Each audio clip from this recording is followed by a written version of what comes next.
Buongiorno ragazzi, questa settimana abbiamo pensato di posticipare la preghiera del lunedì a oggi 14 febbraio.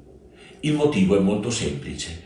Oggi, memoria di San Valentino, si festeggia l'amore e l'amore particolare tra coloro che sono fidanzati, tra coloro che iniziano una relazione profonda di vicinanza, di affetto, di tenerezza, che nell'adultità può sfociare anche nel matrimonio.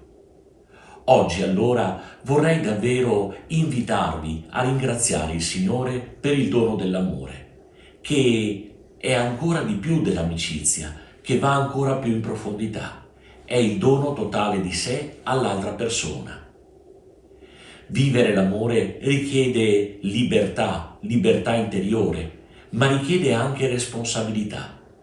Imparare a voler bene, il bene dell'altro, a volere che la vita dell'altro sia tutta piena di felicità, di gioia.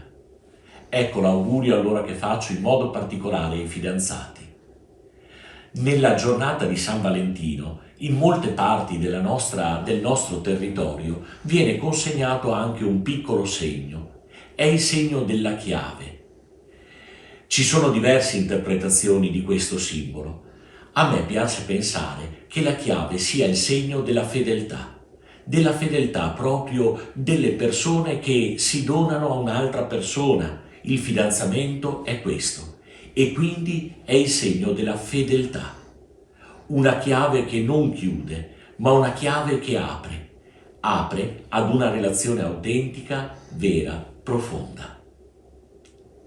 Oggi la Chiesa ricorda anche altri due santi, i santi Cirillo e Metodio, che nel primo millennio della cristianità sono stati gli evangelizzatori dell'Est, dell'Oriente.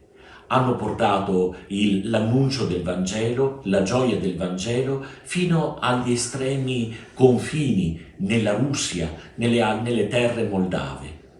Tanto che Cirillo è colui che ha dato il nome anche all'alfabeto che si utilizza in quei paesi, appunto l'alfabeto cirillico. L'occasione allora è propizia anche per allargare il nostro cuore e il nostro sguardo, tenendo dentro alla nostra preghiera anche le sofferenze dei popoli dell'Oriente, martoriati dalla guerra in Ucraina in particolare, ma anche le vittime del recente terremoto in Siria e Turchia. Vi invito in un attimo di silenzio a ricordare anche loro, insieme alle grazie che vogliamo dire a Dio, che si fa amore per noi.